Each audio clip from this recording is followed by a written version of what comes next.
students, I am Mudita and you are watching Mudita IS Warriors. So students, ये आपकी mathematics की worksheet 24 है जो आपको 3 सितंबर को करनी है. Similar triangles. सो बहुत ही अच्छा इंट्रोडक्शन दिया हुआ है आपको कि सिमिलर ट्राइंगल्स क्या होते हैं. आपको मैं थोड़ा सा याद दिलाना चाहूँगी, क्लास 9th में आपने थोड़ा सा इस टॉपिक को पढ़ा है कॉन्ग्रेंसी में. ओके इसके अलावा जब आप क्लास 7th में रहे होंगे वहाँ पे भी आपने सिमिलर ट्राइंगल और कॉन्ग्रेंट ट्राइंगल के बारे में थोड़ा सा पढ़ा है. सो ये कोई नया टॉपिक नहीं है, आप प्रीवियस क्लासेस में पढ़ चुके हैं. थोड़ा सा हम इसे ब्रश अप करेंगे अपनी नॉलेज को. ओके इंट्रोडक्शन में डिफ्रेंशिएट बिटवीन कॉन्ग्रेंसी एंड सिमिलैरिटी. देखिए दो वर्ड हम यूज करते हैं कि टू ट्राइंगल आर सिमिलर और टू शेप्स आर सिमिलर. दूसरा हम बोलते हैं टू ट्राइंगल आर कॉन्ग्रेंट और टू शेप्स आर कॉन्ग्रेंट. सो यहाँ पे डिफरेंस समझना है कि कॉन्ग्रेंट या कॉन्ग्रेंसी क्या होता है और सिमिलैरिटी क्या होता है. इन दोनों में थोड़ा सा स्लाइट डिफरेंट है. समटाइम इसे एक ही चीज समझ लेते हैं बट वो ऐसा होता नहीं है. ओके चलिए सो स्टार्ट करते हैं. बहुत ही कलरफुल इमेजेस दी हुई हैं, इससे हम समझना स्टार्ट करते हैं. Two figures polygon are similar if they have same shape but they may or may not have same size. Following photo are similar but not same. Are you understand? ये आप लोग समझ में आ रहा है आपको. टू फिगर्स, कोई भी दो figure, figure A and figure B, ठीक है, कोई भी फिगर हो सकती है. पॉलीगन बोला है मतलब मल्टीपल आपकी साइड्स होंगी. Are similar if they have same shape, अगर उनका शेप एक जैसा है. ठीक है, दोनों का शेप एक जैसा है, देखने में एक जैसे लग रहे हैं. बट दे मे और may not have same size, जरूरी नहीं है उनका साइज सेम हो तो हम उन्हें सिमिलर कहेंगे. इसके लिए मैं आपको एग्जांपल दूंगी. जैसे आपके घर में कप है, ठीक है, टी कप है. एक कप है आपके पास बड़ा कप है और एक आपके पास छोटा कप है. वो देखने में एक जैसे लग रहे हैं, ठीक है, तो वो सिमिलर होंगे, देखने में एक जैसे, बट ज़रूरी नहीं है कि इनका शेप एक बराबर हो. Shape in the sense length. इसकी लेंथ मान लो 4 सेंटीमीटर है, ठीक है, और इसकी लेंथ है 2 सेंटीमीटर. तो ये दोनों सिमिलर होंगे बट ये दोनों सेम नहीं होंगे. ओके इसके बाद हमारा नेक्स्ट है, यहाँ पे भी आपको भी एग्जाम्पल दिखाया हुआ है जैसे ये फोटोग्राफ का कि बोथ आर सिमिलर. इसमें भी एक लड़का एक लड़की है, इसमें भी कलर वगैरह सब कुछ सेम है, लेकिन ये सिमिलर हमारे हैं बट सेम नहीं है क्योंकि यहाँ पे शेप और साइज बराबर नहीं है. टू फिगर और polygon are congruent if they have same shape as well as same size. कोई भी फिगर हमारी कॉन्ग्रेंट तब होती है जब उसका शेप और साइज बिल्कुल बराबर होता है. जैसे पेयर ऑफ इयरिंग्स. ईयरिंग अगर आप देखोगे तो कभी आपने ऐसा देखा है कि ये वाला ईयरिंग आपका लंबा है और ये वाला छोटा है. Earring exactly, pair of earring आपके एग्जैक्टली सेम साइज के होंगे, सारे एंगल सब कुछ. झुमके देखोगे ना आप तो बिल्कुल एकदम बराबर, ये वाला जितना होगा एक एक लेंथ आप मेजर कर सकते हो, सिमिलर. सो हम इसको बोलते हैं कॉन्ग्रेंट. कॉन्ग्रेंट को आप और भी अच्छे से समझ सकते हो, बहुत ही सिंपल सी डेफिनेशन है. जब भी आप कॉन्ग्रेंसी के लिए कंफ्यूज हो तो आपको ये ध्यान रखना है कि कॉन्ग्रेंट का मतलब होता है कि आपके पास दो फिगर हैं. अगर आप फिगर 1 को फिगर 2 के ऊपर रख दो, इसको इसके ऊपर रख दो, तो दूसरी फिगर आपको नजर नहीं आनी चाहिए. मतलब इसकी सारी जो लेंथ है 1 2 3 तीनों लेंथ भी बराबर हो, जितनी भी पॉलीगन की लेंथ है सारी लेंथ बराबर हो, सारे एंगल बराबर हो, तभी कोई ट्राइंगल कॉन्ग्रेंट होता है. हमने कॉन्ग्रेंसी प्रूफ में भी पढ़ा है कि अगर किसी ट्राइंगल या किसी भी शेप का कॉन्ग्रेंट है वो, तो उसके सारे एंगल सारे शेप जो होगी वो बराबर होगी. यहाँ से हम इतना समझ गए कि सिमिलर में क्या होता है कि ज़रूरी नहीं है कि लेंथ और शेप बराबर हो, लेकिन कॉन्ग्रेंसी में क्या होगा, लेंथ शेप साइज सब कुछ बराबर होगा.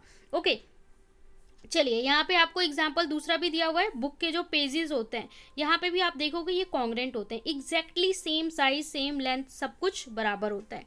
इसके बाद बोला है सिमिलर ट्राइंगल.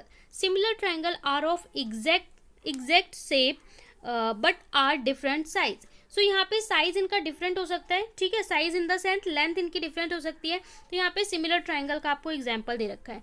टू ट्राइंगल दे रखे हैं, यहाँ पे लेंथ 10 सेंटीमीटर है, यहाँ 16, यहाँ 12, यहाँ पे 5, यहाँ पे आपको दे रखी है 6 एंड 8 सेंटीमीटर. ओके तो और यहाँ पे आप लोग देख सकते हैं एंगल्स भी डिफरेंट है, 65 degree, okay 75 degree and 40 degree.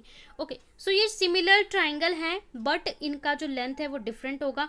तो यहाँ पे देखिए इनके बीच में एक रिलेशन होता है कि जब भी आपके पास दो ट्राइंगल है, ट्राइंगल 1 एंड ट्राइंगल 2, और अगर वो सिमिलर हैं तो उनके बीच में इस तरीके का रेशो होता है. ये इस तरीके से हम उसकी साइड फाइंड कर सकते हैं. That mean AB and ED ये है आपका ए और ये है आपका इसकी आप लेंथ देख लो, ए बी सी और ये है D E F. So A B बराबर ई डी, ए बी बराबर E D, that mean A B जो हम ये वाली लेंथ लिख रहे हैं इस ट्राइंगल की अपॉन में इस वाले ट्राइंगल की लेंथ। इसके बाद बी सी ये वाली लेंथ और इसके नीचे हमने लिखा है ई एफ, तो ये वाली लेंथ, ठीक है। दिस अपॉन में दिस अपॉन में this and A C upon में डी सी, ठीक है। इनके बीच में इस तरीके का रेशो होता है, इससे हमारा प्रूव होता है कि कोई ट्राइंगल जो है वो सिमिलर है, ओके। और इससे अगर हमें लेंथ फाइंड करनी हो, अगर हमें कोई भी एक लेंथ मिसिंग हो तो उसे हम इस रिलेशन से फाइंड कर सकते हैं। कैसे फाइंड कर सकते हैं? आपको ये लेंथ पता है, ये पता है, ये पता है, ये नहीं पता है, तो हम इन दोनों को आमने सामने रख के इक्वेट कर देंगे, या फिर इन दो इक्वेशन को आमने सामने रख के इक्वेट कर देंगे और हमें वैल्यू मिल जाएगी। तो ये सिमिलर ट्राइंगल है। अब आपको कॉन्ग्रेंट ट्राइंगल दे रखा है, सो कॉन्ग्रेंट ट्राइंगल को भी हम देख लेते हैं। Congruent triangle is a closed figure having 3 side 3 angle. Congruent triangle कैसी होती हैं? जो क्लोज्ड शेप है इसकी 3 साइड होगी, ठीक है, और 3 एंगल्स होंगे और ये तीनों साइड और तीनों एंगल बराबर होंगे, तब हमारा होता है congruent. Triangle is a closed figure having 3 side and 3 angle. Two triangle are congruent if all their corresponding side and corresponding angle are equal। जितने भी आपके corresponding sides और angle हैं वो सभी इक्वल होंगे, तभी आपका वो ट्राइंगल congruent होगा। For example this is equal to this is equal to this and this side is equal to this. इसके अलावा तीनों एंगल इनके आपस में बराबर होंगे, तभी ये कॉन्ग्रेंट होंगे।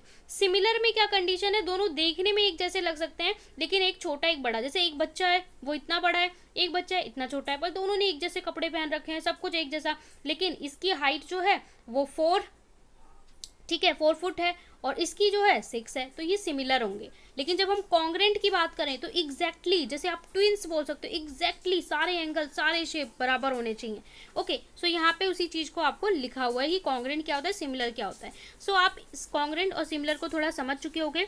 अब यहाँ पे बोल रखा है the corresponding side of similar triangle are same in ratio and their corresponding angle are equal. So corresponding जो हमारे सिमिलर ट्राइंगल होता है वहाँ पे कॉरस्पॉन्डिंग एंगल इक्वल होते हैं और जो साइड्स होती हैं वो रेशो में बराबर होती हैं। उनका रेशो के बीच में एक रिलेशन है जो हमने यहाँ पे देखा कि इस तरीके से इनका रेशो होता है, ये आपको ध्यान रखना है, ओके। अब आपको प्रैक्टिस के लिए इंट्रोडक्शन था आपका, प्रैक्टिस के लिए आपको क्वेश्चंस दे रखे हैं। यहाँ पे आप लोग क्वेश्चन देख सकते हो, which of following are example of congruent figure. ध्यान रखिए क्या पूछा है हमसे, कॉन्ग्रेंट। कॉन्ग्रेंट का मतलब होता है एग्जैक्टली आपके लिए सारे जो लेंथ है सारी लेंथ भी बराबर हो और उसके सारे एंगल्स भी बराबर हो, सारी शेप और साइज सब कुछ बराबर हो, तभी वो कॉन्ग्रेंट फिगर कहलाती है। फॉर एग्जाम्पल अगर आप देखना चाहो ना तो आपके जो दोनों हाथ होते हैं, आपके जो हैंड्स होते हैं वो कॉन्ग्रेंट होते हैं। अगर आप एक हथेली पे अपने पाम पे दूसरा हथेली रख दो तो आपको दूसरा हाथ नजर नहीं आएगा, ठीक है। एग्जैक्टली सारे एंगल सारे शेप, ऐसा तो नहीं होता कोई फिंगर बड़ी है कोई छोटी है, दोनों हाथ एग्जैक्टली बराबर होते हैं। इसी तरीके से दोनों हमारे पैर के फीट भी बराबर होते हैं। तो यहाँ पे कॉन्ग्रेंट फिगर पूछा हुआ है, तो देखिए कॉन्ग्रेंट फिगर में आपको एग्जाम्पल दे रखा है ए में देखिए यहाँ पे ये बीच में मिरर है, ठीक है, मिरर जैसा इमेज है, रिफ्लेक्शन है, एक्सिस ऑफ रिफ्लेक्शन। साइंस में रिफ्लेक्शन पढ़ते हैं ना, रिफ्लेक्शन देखिए एग्जैक्टली जब आप शीशे में अपनी शक्ल देखते हो तो आपका ही तो मिरर नजर आता है, वो एग्जैक्टली सेम। सो यहाँ पे देखिए जो आपका हमारा पैर होता है, पैर का शेप वो exactly same shape same size का होता है। जब इसको इसके ऊपर आप रखोगे ना तो ये एग्जैक्टली इस तरीके से ही कवर होगा, यहाँ पे कुछ भी आपको एक्स्ट्रा नजर नहीं आएगा। तो देखिए यहाँ पे जितने भी एंगल होंगे ये पूरा एंगल होगा, ये इसके बराबर होगा, इधर जितना एंगल होगा वो सारा बराबर होगा, इसकी लेंथ भी एग्जैक्टली बराबर होगी। तो ये क्या है हमारा, ये कॉन्ग्रेंट है। इसके बाद दूसरे में आपको देखिए बटरफ्लाई दिखा रखी है, लेकिन ये क्या है, एक बड़ी है एक छोटी है, तो ये हमारे पूछा है कॉन्ग्रेंट, ये कॉन्ग्रेंट नहीं है, ये क्या है, ये सिमिलर है, सिमिलर है कॉन्ग्रेंट नहीं है। इसके बाद देखिए यहाँ पे आपको ये दिखा रखा है, ठीक है।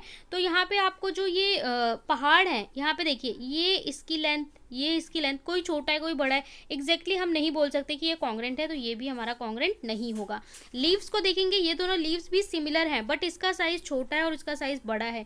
कॉन्ग्रेंट का मतलब होता है कि साइज भी एग्जैक्टली बराबर, जैसे कॉपी के पेज हो गए, हमारे हाथ हो गए, पैर हो गए, एग्जैक्टली सेम साइज और सेम एंगल, तो ये वाला भी हमारा नहीं होगा। तो इसमें से कौन सा होगा, A1 होगा और बाकी सारे हमारे नहीं होंगे। ये दोनों हमारे सिमिलर हैं, ठीक है, बी और डी हमारे सिमिलर हैं बट कॉन्ग्रेंट नहीं है। सो यहाँ पे कॉन्ग्रेंट पूछा है, कॉन्ग्रेंट कौन सा हो जाएगा, ए वाला हो जाएगा। ओके, इसके बाद नेक्स्ट क्वेश्चन देखेंगे। नेक्स्ट क्वेश्चन में बोला है identify the similar hexagon. Similar hexagon, hexagon का मतलब होता है 6 साइड्स होनी चाहिए, 6 साइड्स, ठीक है, ये होता है हमारा हेक्सागन। 1 2 3 4 5 6 साइड्स होनी चाहिए। तो यहाँ पे हेक्सागन कहाँ पे है, ये देख लो, 1 2 3 4 5 6 हेक्सागन, और वो भी सिमिलर। अगर हम ए को देखें, ठीक है, ए को देखें तो इसकी शेप देख लो, इसकी शेप देख लो, ये हमारा सिमिलर नहीं है। इसके बाद अगर हम इसको देखें तो देखिए 1 2 3 4 5 6, 1 2 3 4 5 6, 6 साइड्स भी हैं और देखने में एग्जैक्टली सेम लग रहा है, ठीक है। साइज छोटा बड़ा हो सकता है सिमिलर में, तो ये हमारा जो है, ये वाला जो है ये होगा, सी डी हमारे क्या होंगे, सिमिलर। ये वाला जो है ये सिमिलर नहीं होगा, और ये वाले हमारे क्या होंगे, सिमिलर होंगे, ये दोनों सिमिलर होंगे, ठीक है। इसके बाद क्वेश्चन नंबर 3 में हमसे बोला है in which of the following in the given figure triangle A B C and triangle P Q R similar. आपके पास 2 ट्राइंगल हैं, this is your first triangle, this is your second triangle. एक है A B C, दूसरी है P Q R similar, find the length of P Q and Q R. इनकी length P Q और Q R की आपको निकालनी है। सो इसके लिए हमने अभी एक ऊपर रिलेशन देखा था, वो रिलेशन क्या था, देखिए यहाँ पे क्या है, जो इनकी लेंथ होती है, यहाँ पे क्या है ए सी, तो आप लिखोगे ए सी, और ए सी के अपॉन में क्या आएगा, यहाँ पे इसके बराबर क्या है, पी आर।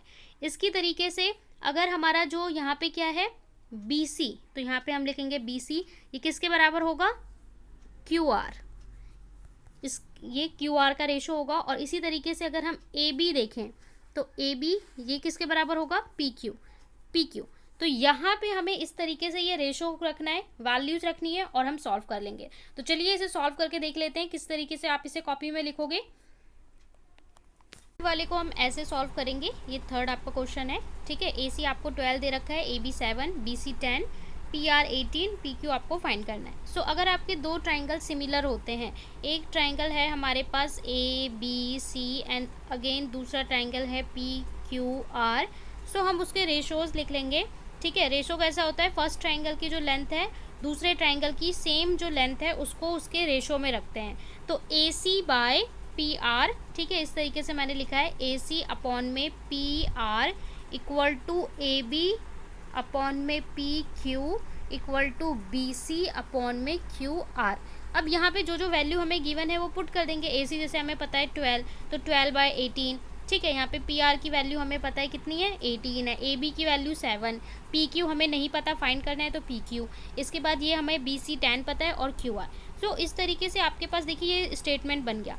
अब इसको आप कैसे सॉल्व कर सकते हो, एक बार आपको ये वैल्यू लेनी है, तो आपके पास देखिए 3 वैल्यू आपको पता है, 4th आप फाइंड कर सकते हो क्रॉस मल्टीप्लाई करके, ठीक है। सिमिलरली फिर दूसरी बार आपको क्या करना है, ये और ये वैल्यू को आमने सामने इक्वेट करना है, तो आपको वैल्यू मिल जाएगी। देख लेते हैं कैसे करेंगे। हमने लिया 12/18 इक्वल्स टू 7/पी क्यू। अब देखिए ये हमारा 6 के टेबल से कैंसिल हो जाएगा 2 पे, और ये 3 पे, तो हम इसको ऐसे लिख सकते हैं 2/3 इक्वल टू 7/पी क्यू, और पी क्यू इधर मल्टीप्लाई हो जाएगा तो हमारा क्या हो जाएगा 2पी क्यू इक्वल टू 7 3 जा 21, और यहाँ से आप लिख सकते हो पी क्यू इक्वल टू 21/2, 21/2 यानी कि 10.5। सो यहाँ से आपका पी क्यू कितना आ गया, 10.5, ये हो गया हमारा पी क्यू जो हमें निकालना था। इसके बाद हम दूसरा क्या लेंगे, दूसरा हम लेंगे यही 12/18 इक्वल टू ये वाला 10/QR। इसको भी आप क्रॉस मल्टीप्लाई कर दो तो क्या होगा, ये आप कैंसिल कर दो, पहले 2 और 3 क्रॉस मल्टीप्लाई हम कर देंगे तो क्या हो जाएगा 2QR इक्वल टू 3 10 जा 30। So QR equal to 30/2 that mean 15। So QR हमारा कितना हो जाएगा 15। एग्जैक्टली मैंने जो ये सॉल्व किया है इसको आप लोग देख सकते हो। तो ये हो गया हमारा थर्ड क्वेश्चन, ठीक है। कभी भी सिमिलर ट्राइंगल हो तो इस तरीके से रेशो रख के हम साइड्स का उसकी लेंथ फाइंड कर सकते हैं। अब क्वेश्चन नंबर 5 देख लेते हैं। आपके पास क्या है, फिलअप है। फिलअप में ऑल सर्कल आर सिमिलर, सभी सर्कल हमारे सिमिलर होते हैं, and circle having same radii, यानी ऐसे सर्कल जिनका सेम रेडियस हो वो कैसे होंगे, सेम रेडियस हो यानी लेंथ उसकी सेम हो, ठीक है, देखिए आपके पास अगर रेडियस 4 सेंटीमीटर है, दूसरे का भी 4 सेंटीमीटर है, तो एग्जैक्टली आपका एक ही बराबर का तो सर्कल बनेगा ना, क्योंकि रेडियस ही तो मैटर करता है। ये जो रेडियस के अकॉर्डिंग ही तो आपका सर्कल ड्रॉ होगा। तो ये रेडियाई भी अगर सेम होगा तो ये कैसे होंगे, कॉन्ग्रेंट होंगे। तो यहाँ पे आप लिखोगे CONGURENT। ओके, सेकेंड में बोला ऑल स्क्वायर आर, सारे स्क्वायर हमारे कैसे होते हैं, सारे स्क्वायर होते हैं हमारे सिमिलर। इसके बाद all the dash triangle are similar, सारे किस तरह के ट्रायंगल सिमिलर होते हैं, तो यहाँ पे आएगा इक्विलेटरल। इक्विलेटरल जिसकी तीनों साइड्स हमारी क्या होती हैं, बराबर होती हैं। सो इक्विलेटरल, ओके, ये आपका थर्ड में आएगा, all equilateral triangle are similar. ठीक है, give 2 different example of following, दो एग्जाम्पल देने हैं आपको, दूसरे दो के सिमिलर फिगर के। सिमिलर फिगर का आपको एग्जाम्पल देना है। तो सिमिलर फिगर आपके क्या होते हैं, सिमिलर फिगर आपके हो गए स्क्वायर, हो गए सर्कल, हो गए। ठीक है, तो यहाँ पे आपका क्या हो जाएगा, सिमिलर फिगर का एग्जाम्पल स्क्वायर और क्या हो जाएगा, सर्कल हो जाएगा। ठीक है, इसके बाद है कॉन्ग्रेंट फिगर का एग्जाम्पल। तो कॉन्ग्रेंट फिगर का एग्जाम्पल तो यहाँ पे आपको दे ही रखा है, कॉन्ग्रेंट फिगर का एग्जाम्पल, है ना। सो कॉन्ग्रेंट फिगर का एग्जाम्पल हो जाएगा पेयर ऑफ ईयरिंग, ये लिख सकते हो आप, pair of earrings and notebook pages. ठीक है, तो यहाँ पे आपको कॉन्ग्रेंट के कई एग्जाम्पल मिल जाएंगे। यहाँ पे आप लिख सकते हो कॉन्ग्रेंट का, लिख सकते हो स्लीपर लिख सकते हो। ठीक है, pair of slipper, pair of slipper जो चप्पल होते हैं वो दोनों एक जैसे बिल्कुल कॉन्ग्रेंट होते हैं। इसके अलावा pair of earring, pair of earrings. ठीक है, इसके अलावा आप लिख सकते हो स्लीपर पेज, हाँ बुक के पेजेस हो गए, बुक पेजेस। तो ये इनमें से कोई सा भी आप 2 मेंशन कर सकते हो। ठीक है, सो एक बार दोबारा से देख लेते हैं कि पहले में हमारा क्या था, all circle are similar and having, तो यहाँ पे हमारा आएगा कॉन्ग्रेंट। ठीक है, सेकंड में हमारा था सिमिलर और यहाँ पे हमारा था इक्विलेटरल। इसके बाद फोर्थ में सिमिलर फिगर का, हमारा सिमिलर फिगर का एग्जाम्पल था स्क्वायर एंड सर्कल। ठीक है, स्क्वायर एंड सर्कल। और कॉन्ग्रेंट का एग्जाम्पल था pair of slipper, pair of earring, pair of pages. ठीक है, बुक पेजेस। तो ये थी आपकी वर्कशीट। आई होप आपको अच्छे से समझ में आई हो इंट्रोडक्शन ट्रायंगल का। तो इस चैप्टर को जल्दी से करें और चैनल को सब्सक्राइब कर लें जिससे आप कोई भी नोटिफिकेशन मिस ना करें।